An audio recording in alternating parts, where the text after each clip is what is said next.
주일 예배에 참여하신 한성교회 모든 성도 여러분을 환영하고 축복합니다. 나 자신보다 나를 더 잘 아시는 우리 주님께서 우리 모두를 거룩하고 복된 삶으로 인도해 주시길 주님의 이름으로 간절히 기원합니다. 삶을 재건하는 영적 기술을 주제로 말씀을 이어가고 있습니다. 오늘은 그 두 번째 시간으로 범사의 여호와를 인정하라, 범사의 여호와를 인정하라, 이런 제목으로 함께 은혜 나누도록 하겠습니다. 우리가 어디로 가는 길을 찾을 때 제일 중요하게 생각하는 것이 시간입니다. 제일 빠른 길을 보통 찾기 마련이지요. 우리는 길에서 보내는 시간을 굉장히 싫어합니다. 그래서 흔히 이렇게 말하잖아요. 길바닥에서 버리는 시간, 이렇게 표현하기도 합니다. 장소를 변경하여 이동하기까지의 그 시간을 굉장히 지루해하고 무료해하는 것이 사실입니다. 그리고 목적지에 도착하고 나면 금세 그 이동 시간을 잊어버려요. 기억할 만한 가치가 없다고 생각하는 거죠. 물론 이렇게 이동 시간, 장소를 변경하는 데까지에 걸리는 시간을 우리가 굉장히 홀대하는데, 목적지가 어느냐에 따라서, 상황에 따라서 이해할 법도 합니다. 예를 들면 몸이 아프면 빨리 병원에 일단 가야 되겠죠. 직장인들도 일단 출근을 해서 업무 현장에 가고 작업 현장에 가야 일을 시작할 수 있는 것이고, 그리고 약속된 만남이면 일단 만나야 뭐가 진행될 테니까요. 그런데 문제는 이렇게 특정 시간을 홀대하는 삶의 태도와 방식이 우리 삶의 전반에 만연해 있다는 게 문제입니다. 특별히 이 시대를 살고 있는 우리들에게 제일 중요한 건 성과예요. 성과. 그래서 성과와 직결된 시간은 우리가 굉장히 중요하게 여기고, 우리가 기대하는 성과와 무관하다 여겨지는 시간들은 부차적인 것으로 취급합니다. 옵션쯤으로 여겨요. 예를 들면 가사일, 가정에서 우리 가정의 행복을 위해서 하는 일들, 봉사하는 일들, 가까운 이웃들과 함께 친교의 시간을 갖고 교제하는 일들, 그리고 하나님 앞에 예배를 드리고 개인적으로 영적 생활을 하는 시간들, 그런 것들은 부수적인 것으로 취급할 때가 많아요. 성과 중심의 삶을 살아왔기 때문에 그렇습니다.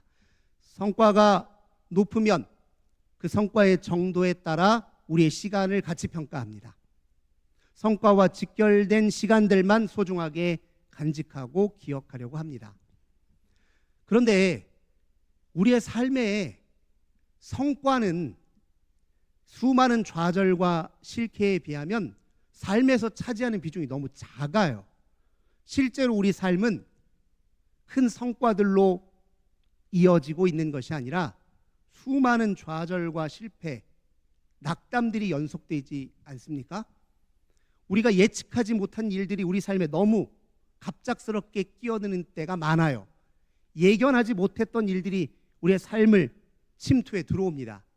상상하지 못했던 일들이 자꾸 우리 삶을 가로막는 경우가 많아요.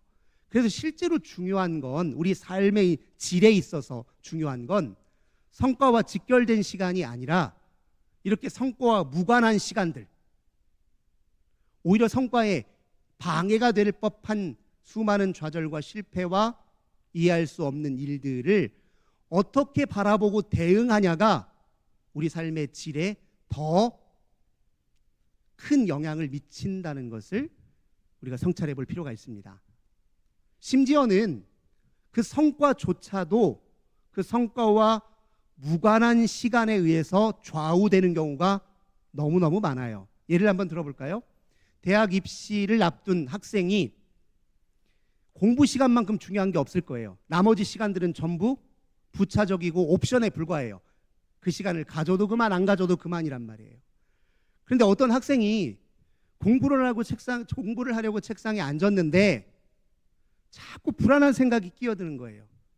야, 이렇게 열심히 하긴 했는데 이번 시험에 망치면 어떻게 하지? 이 시험 망치는 바람에 내가 그렇게 원하는 대학에 원서조차 쓰지 못하면 어떻게 하지? 이런 불안감이 자꾸 끼어들어요. 그래서 도무지 공부에 집중을 할 수가 없어요. 공부의 효율이 올라가질 않아요. 그럼 이럴 때 어떻게 해야 됩니까? 더 공부에 열심을 내야지 라고만 말하기에는 너무 잔인하잖아요. 두려운 마음, 불안한 마음을 잘 다독이고 다스리고 어루만지는 시간이 필요하지 않겠습니까? 그 시간이 오히려 공부 시간보다 더 중요하지 않을까요? 자기 마음을 다스리는 것이 말처럼 그냥 되는 게 아니에요. 지혜가 필요하고 훈련이 필요합니다. 마음을 다스리는데 과정이 필요해요. 그 시간이 얼마나 복됩니까? 그 시간이 그 학생의 학업 성과를 좌우할 수 있는 법입니다. 출애굽 이스라엘 백성들이요, 하나님께서 그들에게 가나안 땅에서 이룰 삶의 비전을 주셨습니다. 가나안 땅에서 거룩한 백성이 되어 하나님 나라 이름에 살아라 비전을 주셨어요. 그러면 애굽을 탈출하자마자 곧장 가나안 땅으로 들어가는 게 맞잖아요. 뭐 이것저것 따져볼 필요가 뭐가 있습니까? 곧장 가나안 땅으로 들어가는 게 제일 좋잖아요.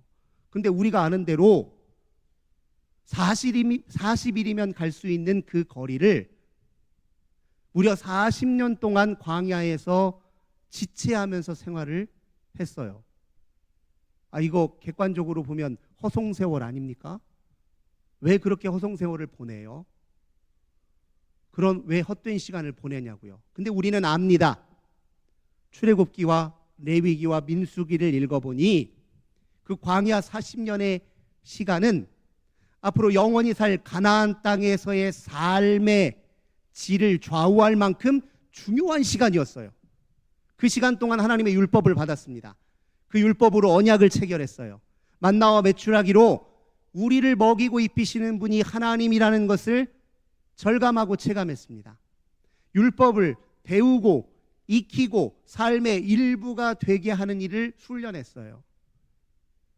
그 시간이 앞으로 가나안 땅에서 하나님 백성으로 살아갈 그 삶을 좌우할 만큼 중요한 시간이었단 말이에요. 그래서 이스라엘 백성들은 늘 생활이 흐트러지고 중심을 잃어버릴 때마다 출애굽의 역사, 광야에서의 하나님의 은혜를 늘 회자하고 회상했습니다. 허송세월이 아니었단 말이에요. 그런데 우리는 성과 중심으로만 시간을 보내요. 성과와 직결된 특정한 우리의 목표와 관련된 시간만 값지게 여기고 나머지 시간을 너무 홀대하는 것은 아닌지 되돌아봐야 합니다. 우리 냉정하게 보면 시간도 사실 우리 것이 아니에요. 시간의 주인은 하나님입니다. 시간을 창조하신 분도 하나님이시요, 그 시간을 우리에게 선물로 주신 분도 하나님이십니다. 사실 이 땅에 사는 우리 모두에게 있는 근본적인 과제와 사명이 있는데, 그것은 우리에게 선물로 주어진 이 시간을 어떻게 바라보고 어떻게 선용할 것인가, 이게 우리 모두에게 주어진 근본적인 과제요 사명 중에 하나입니다. 어떻게 이 시간을 하나님 앞에 선용할 수 있을까와 관련해서 오늘 우리에게 주신 이 말씀은 참 복된 말씀이에요. 범사의 그를, 범사의 여호와를 인정하라. 무슨 말입니까? 모든 시간이 다 하나님과 무관하지 않다는 거예요. 모든 시간을 흐르고 있는 그 시간의 흐름 속에 일어나는 모든 일들이 주와 무관하지 않다는 걸 인정하라는 거예요. 다른 말로 하자면 범사에 하나님의 뜻이 작용하고 있고, 범사에 그 뜻을 따르는 하나님의 역사가 작용하고 있다는 걸 인정하라는 겁니다. 범사에 하나님의 뜻이 있습니다. 그런데 우리가 주의해야 할 것이 있어요. 범사에 하나님의 뜻이 있다고 범사가 다 하나님의 뜻은 아닙니다. 목사님, 그게 무슨 말입니까? 범사에 하나님의 뜻이 반드시 있지만 그 범사에는 하나님의 뜻을 거스리는 것들도 있습니다. 인간의 죄악이 있고 악하고 부조리한 현실이 있고 하나님의 뜻을 의도적으로 거스리려는 세력이 있고 하나님의 뜻에 반하여 나타나는 권세의 역사가 있습니다. 또 우리가 우리 스스로를 위해서 택한 우리의 뜻도, 고집하고 있는 우리의 뜻도 그 속에 있다는 거예요. 하나님의 뜻은 반드시 있는데 그 범사에 내 뜻도 있고 악도 있고 부조리한 현실도 같이 있다, 이 말입니다. 그래서 우리가 하나님의 뜻을 얘기할 때 이 뜻이 가지고 있는 의미를 매우 섬세하게 잘 이해하고 받아들일 필요가 있습니다. 하나님의 뜻을 자칫 잘못 이해하게 되면 어떤 일이 벌어지냐? 이해할 수 없는 고난이 닥쳤을 때 이거 하나님이 결정하신 거라 생각하면, 이거 하나님의 뜻이다 생각하면 얼마나 하나님 원망스러워요. 왜 나한테 그런 걸 주셨어? 왜 나한테? 그거 하나님의 결정 맞아? 그거 하나님의 뜻 맞아요? 이런 반감이 자꾸 생기고 마음에 갈등이 생길 수밖에 없는 일입니다. 그래서 하나님의 뜻을 이해하는데 매우 섬세한 분별이 필요합니다. 레슬리 웨더헤드라고 하는 분이 하나님의 뜻을 세 가지로 구분합니다. 매우 중요한 개념이기 때문에 꼭 기억하셨으면 좋겠습니다. 하나님의 뜻, 첫 번째 뜻은 하나님의 궁극, 하나님의 의도적인 뜻입니다. 이 의도적인 뜻은 무엇이냐면 달리 말하면 본뜻, 본심, 이것과 같아요. 하나님이 세상을 처음 지으실 때 조화롭고 평화롭게 지으셨어요. 사람이 하나님과 교제하며 하나님이 주시는 생명의 번영을 누리도록 지으셨어요. 그래서 하나님을 형상대로 지으신 거잖아요. 근데 그걸 흐트러 버린 게 누구예요? 사람입니다. 악이 끼어들었어요. 사망이 끼어들었습니다. 부조리함이 끼어들었어요. 하나님이 본래 의도하는 것과 다른 것들이 인간 사회, 세계 속에 끼어들었단 말이에요. 본심은 뭔데요? 본심은 생명의 번영. 우리 인생에 이해할 수 없는 고난이 찾아올 때 그 순간에도 하나님의 본심은 꺾이거나 철회된 적이 없어요. 하나님은 우리가 생명의 번영을 이루기 원하시고, 하나님은 사랑이시고, 하나님은 자비로우시고, 은혜로우시고, 노하기를 더디하시고, 인자와 긍휼이 풍부하신 분이에요. 그 본심은 꺾인 적이 없어요. 예레미야 애가 3장 33절, 주께서 인생으로 고생하게 하심은, 주께서 인생으로 근심하게 하심은 본심이 아니심이라. 하나님의 본 의도가 있어요. 제가 좀 더 구체적인 예를 들어볼까요? 저희 휴가 기간에 저희 가족은 배를 타고 제주도를 다녀왔습니다. 이제 제주도에서 돌아오는 길에서 겪은 일이에요. 목포항에서 이제 차를 타고 어머니가 계시는 광주를 향해 출발했는데 시간이 좀 늦은 시간이었어요. 네, 캄캄한 시간이었죠. 이제 국도를 타고 한참을 달리고 있는데 그 도로 한복판에 돌이 서너 개 있었던 것 같아요. 근데 그걸 미처 피하지 못하고 그 돌을 위를 탁 밟고 지나쳤는데 그 돌 때문에 뒷바퀴가 펑크가 난 거예요. 그냥 살짝 뭐 공기가 새는 정도의 수준이 아니에요. 펑 소리가 나고 아예 타이어가 찢어질 정도로 펑 터져버렸어요. 사실 굉장히 위험하잖아요. 달리던 차가 갑자기 펑크가 나면 큰 사고로 이어질 수 있잖아요. 근데 마침 몇백 미터 앞에 국도하고 고속도로를 이렇게 나누는 분기점에 그 사이에 보면 흰색 사선이 있죠. 그때 그 사선이 있어서 그 자리에 잠깐 차를 정차해 놓고 보험사에 전화하고 이제 경찰서에 전화를 한 것입니다. 제가 성도님들에게 한번 물어보겠습니다. 하나님은 과연 우리 가족이 그 돌에 치여서 차가 뒤집어지고 그날 바로 엄청난 사고가 나기를 바라셨습니까? 그게 하나님의 뜻입니까? 하나님의 본 뜻은 무엇인데요? 우리 가족을 안전하게 지켜주시고 우리에게 주어진 생을 주와 함께 복되게 살게 하시려는 게 하나님의 뜻이잖아요. 하나님이 일부러 돌을 걷다가 도로 한복판에 두셨습니까? 아니잖아요. 틀림없이 화물차 운전수가 이 트럭 뒷 짐칸에 실려있는 돌을 그 제대로 잘 봉합을 해야 되거든요. 안 떨어지게. 거기에서 실수가 있었겠죠. 하나님이 원하신 게 아니라 화물 운전수가 부주의했던 거예요. 하나님이 원하셨던 게 아니라 제가 밤길이면 좀 천천히 달려야 되는데 세게 달린 제가 부주의한 것이었죠. 이게 하나님의 의도적인 뜻이에요.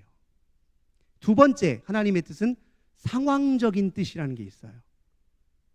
지금 직면에 있는 상황, 그 순간, 그때 우리 하나님이 우리에게 바라시고 원하시는 뜻이 있다는 거예요. 그 순간에 이루고자 하는 하나님의 뜻이 있다는 겁니다. 한번 물어볼게요. 이 뜻에도 두 가지가 있습니다. 자연적인 뜻이 있고 영적인 뜻이 있어요. 운전수가 실수해가지고 돌이 도로 한복판으로 떨어졌어요. 그럼 하나님이 떨어지는 돌을 휙 바람으로 날려가지고 밖으로 보내셨으면 얼마나 좋았겠어요. 근데 돌이 떨어지면 바닥으로 떨어지는 건 무슨 법칙이죠? 중력 법칙이에요. 이거 누가 만드셨습니까? 하나님이 만드셨어요. 돌이 바퀴에 부딪혀서 바퀴가 찢어졌어요. 그럼 물리 법칙이에요. 그거 누가 만드셨습니까? 하나님이 만드셨어요.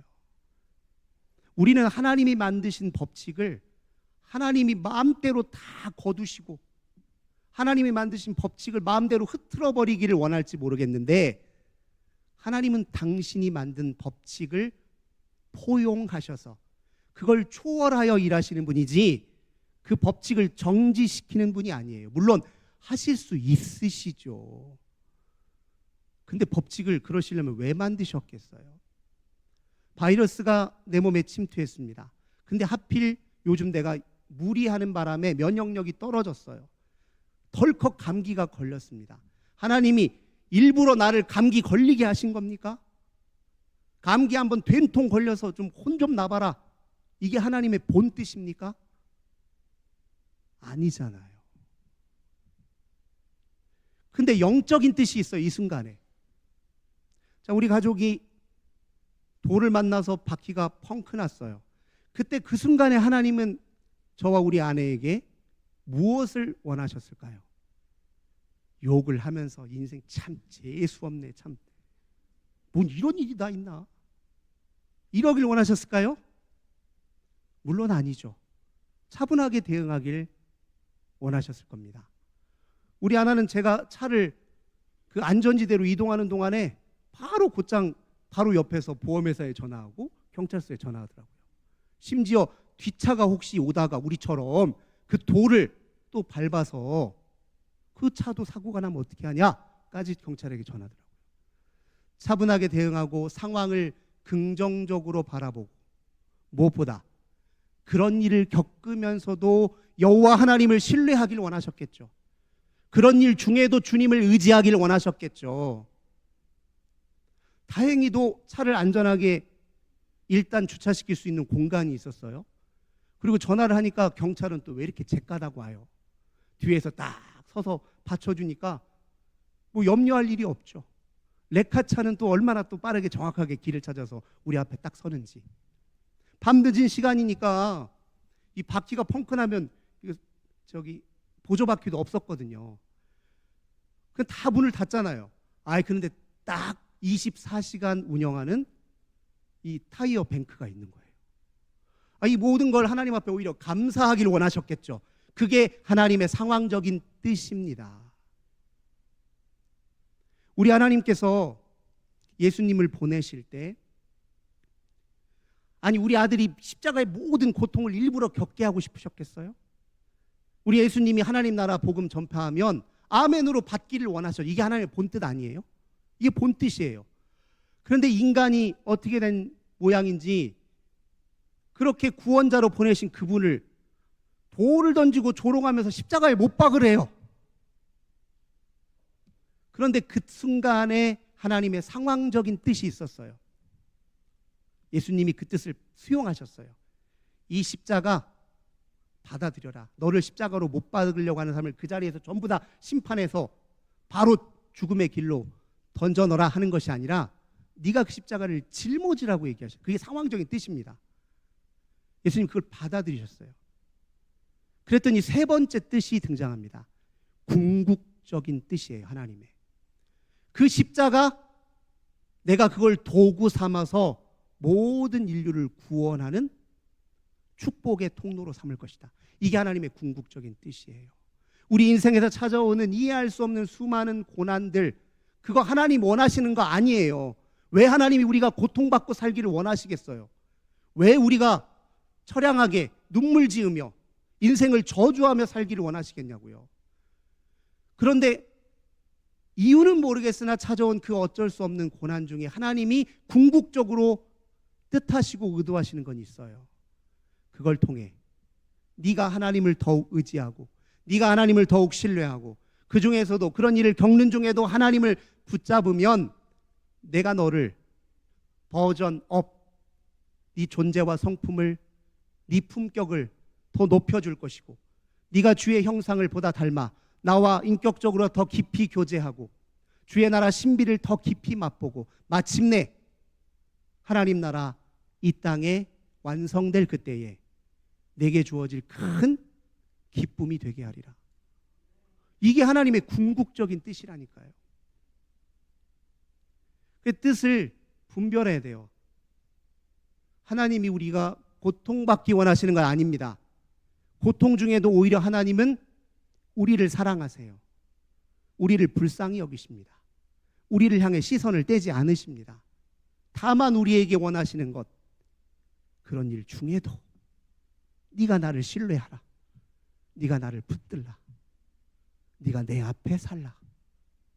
그러면 우리의 모든 실수, 실패, 부조리함, 이해할 수 없는 그 모든 일들을 하나님 다 버무리셔서 합력하여 선을 이루신다는 거예요. 악도 선으로 바꾸시는 분입니다. 요셉이 형제들한테 팔려가서 고생 된통하기를 하나님이 원하셨습니까? 아니에요. 형들이 시기해서 팔아 넘긴 겁니다. 근데 고생하는 요셉에게 하나님이 바라시는 게 있어요. 이 힘든 여정에서 나를 신뢰하라. 나와 함께 동행하라. 요셉이 그걸 받아들여서 수용했어요. 그랬더니 하나님이 형제들의 악을 선으로 바꾸셔서 그를 총리로 삼으셨고 야곱의 가족들을 애굽에서 가장 좋은 고센 땅에 정착하여 살게 하셔서 큰 민족을 이루게 하셨습니다. 우리 하나님의 본심과 궁극적인 뜻을 붙잡아야 돼요.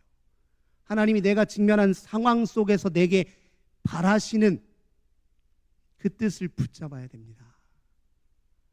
이게 어떤 때는 잘 분별이 안 되기도 해요. 너무너무 감당하기 힘든 큰 역경을 맞으면 헷갈려요. 잘 안 돼요. 그런 순간에도 주의 뜻을 분별하고 붙잡으려면 평소에도 주님과 가까워야 됩니다. 생판 모르는 남이 자기 속 얘기한다고 우리가 알 수 있습니까? 몰라요. 세월이 쌓이고 흘러야 그의 속내를, 속뜻을 바르게 이해합니다. 평소에 하나님을 가까이 하셔야 뜻을 보다 잘 분별할 수 있습니다. 아니, 목사님 저는 솔직히 하나님과 가까이 하는 거 아직 잘 모르겠습니다. 그러면 하나님과 가깝다고 여겨지는 사람이라도 가까이 하십시오.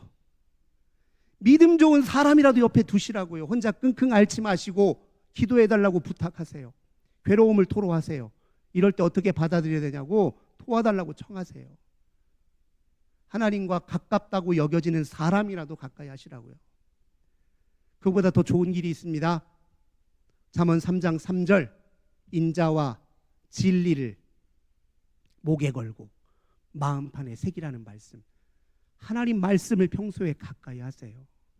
주님이 우리에게 당신의 뜻을 알릴 때 가장 최고 좋은 도구로 쓰시는 게 뭘까요? 말씀이에요. 말씀의 언어를 이해하고 아는 만큼 뜻의 깊이를 이해할 수 있습니다. 하나님의 말씀을 잘 모르면 하나님도 답답해요. 설명하기가 참 애매해. 요셉이라도 알고 있으면, 욥이라도 알고 있으면 그 생각나게 해서 빗대어서 뜻을 좀 드러낼 텐데 요셉도 몰라, 욥도 몰라, 아브라함의 일생도 몰라 하면 하나님도 답답해. 뭘로 내 뜻을 깨닫게 도와줄 수 있을까? 답답하시다고요. 말씀을 가까이 하는 사람들은 하나님이 아주 격한 상황 속에서도 뜻을 밝히기가 너무너무 수월하세요.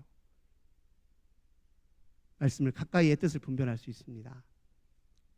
근데 이렇게 방법보다도 더 중요한 건 하나님의 뜻을 분별해서 수용하기로 작정하면 우리에게 오는 유익이 얼마나 큰지 믿고 용기를 낼 필요가 있습니다. 하나님의 뜻이 우리 뜻보다 훨씬 우리에게 낫습니다.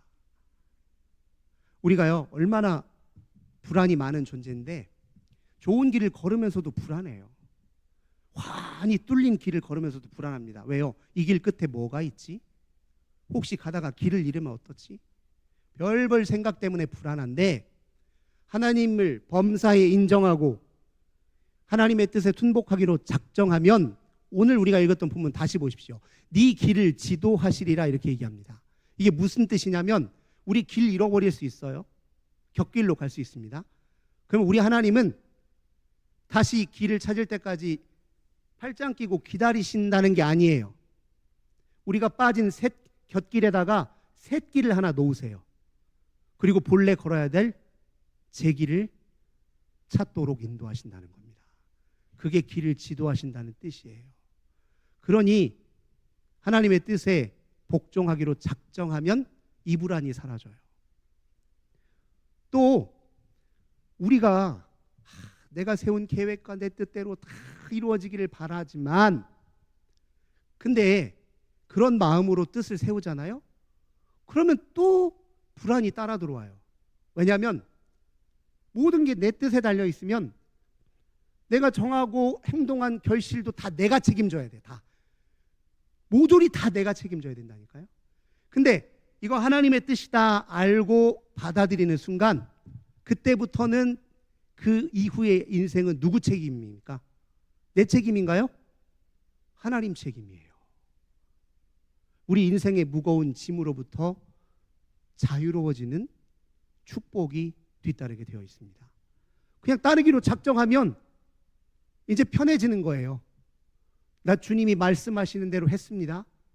나머지 주님이 책임지세요. 세 번째로, 내적 갈등이 사라져요. 인생이 복잡하면 그 생각이 복잡한 거잖아요. 근데 우리의 생각이 얼마나 모순적이고 상호 충돌하냐면 이게 맞는 것이 저게 맞는지 도무지 헷갈려요. 근데 하나님의 뜻에 순복하기로 작정하면 모든 생각은 딱 둘로 분류가 됩니다. 하나님을 멀어지게 하는 생각이냐, 하나님을 가까이 하게 만드는 생각이냐. 두려움에 움츠러들어 이기적으로 만드는 생각이냐, 아니면 가슴을 활짝 개방하여 더 사랑하게 만드는 생각이냐. 딱 둘로 분류됩니다. 우리는 무엇을 택하겠습니까? 하나님을 가까이 하게 하고 더 사랑하게 하는 생각을 택할 것입니다. 그렇게 생각의 진위, 진실과 거짓이 드러나고 그것이 우리에게 평안을 가져다 줍니다. 사랑하는 성도 여러분, 우리 인생을 보다 나은 방식으로 재건하려면 우리가 홀대하는 시간, 무심코 지나치는 그 시간이 바로 하나님을 가장 깊게 만날 수 있는 기회가 될 수도 있다는 것을 기억할 필요가 있습니다. 우리가 싹 지워버렸으면 하고 싶은 그 시간들이 어쩌면 하나님을 보다 가까이 모시고 깊이 만날 수 있는 기회의 시간이 될 수 있음을 우리 기억해야 됩니다. 사실 모든 시간이 우리가 주께 깨어있고 범사에 주님의 뜻이 있다는 사실을 인정하기만 한다면, 말씀에 근거하여 그 뜻을 제대로 분별하고 순복하기로 작정하기만 한다면 우리의 인생길에 평안이 있고 기쁨이 있고 참 만족이 있습니다. 잠언 3장 17절 약속하십니다. 그 길은 즐거움이요 그 지름길은 다 평강이니라. 사랑하는 성도 여러분, 범사에 여호와를 인정하는 저와 우리 모든 성도님들 되시길 주님의 이름으로 간절히 기원합니다. 좋으신 주님, 우리는 때로 어리석어서 우리에게 주어진 시간들을 우리식대로 나누고 쪼개고 우리식대로 가치평가하고 우리식대로 통제하려 들었는데, 알고 보니 매 순간이 주님을 만날 기회요, 모든 일이 주님의 뜻에 순복할 기회임을 깨닫게 하셔서 감사합니다. 범사의 여호와를 인정함으로 우리 가는 길이 형통한 길 되게 하옵소서. 예수님의 이름으로 기도드립니다. 아멘. 우리 이 시간에는 우리 지휘자님, 우리 정집사님 둘째 아드님 되시는, 잠깐만요, 이름을 제가 적어놨는데, 네, 우리 홍성범, 김나연 성도님 오셔서 특송해 주실 텐데요. 오늘 예배 마치고 머지않아 두 부부가 유학의 길을 오른다고 합니다. 우리 하나님께 붙들려 주님을 높여 찬양하는 복된 사역자 될 수 있도록 그렇게 기도해 주시면 고맙겠습니다. 우리 이 특송과 함께 준비하신 예물 주님 앞에 올려드리겠습니다.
우리 하나님 앞에 영광의 박수, 우리 두 부부를 위해 축복의 박수 드립시다.